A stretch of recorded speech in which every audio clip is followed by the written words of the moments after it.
आज हम समझेंगे कि जो वॉशिंग मशीन की धोने वाली मोटर है वो कभी एक बार सीधी और एक बार हमारी उल्टी तरफ को किस तरह से घूमती है। तो उसको घुमाने के लिए उसमें लगा हुआ जो टाइमर होता है जिसके द्वारा हम मशीन को स्टार्ट करते हैं इस तरह का, इसी के द्वारा जो हमारी मशीन है वो दोनों लंबों घूमने का कार्य करती है। तो आज हम इसको प्रैक्टिकल के माध्यम से दो बल्ब लगा रखे हैं हमने और इसका मैकेनिज्म समझाएंगे कि किस तरह से इन दोनों बल्बों की सहायता से कि हमारी जो मोटर है वो दोनों लंब को किस तरह से घूमती है। तो किसी भी मोटर को घूमने के लिए फेज और न्यूट्रल की सप्लाई की आवश्यकता होती है।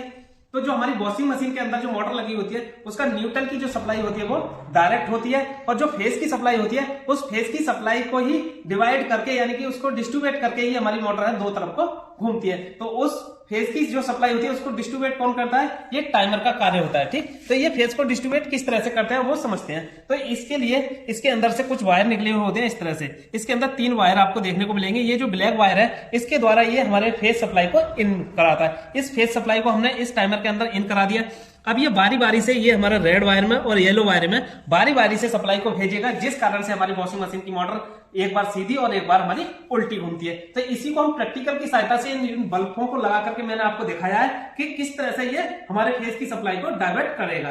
कुछ देर के लिए हमारे इस बल्ब के लिए सप्लाई देगा, फिर ये बल्ब बंद हो जाएगा तो कुछ देर के लिए इस बल्ब के लिए ये सप्लाई देगा। ठीक, तो हम इसका प्रैक्टिकल हम आपके सामने ही कर रहे हैं। आपको मैं कनेक्शन इसके दिखा दूं।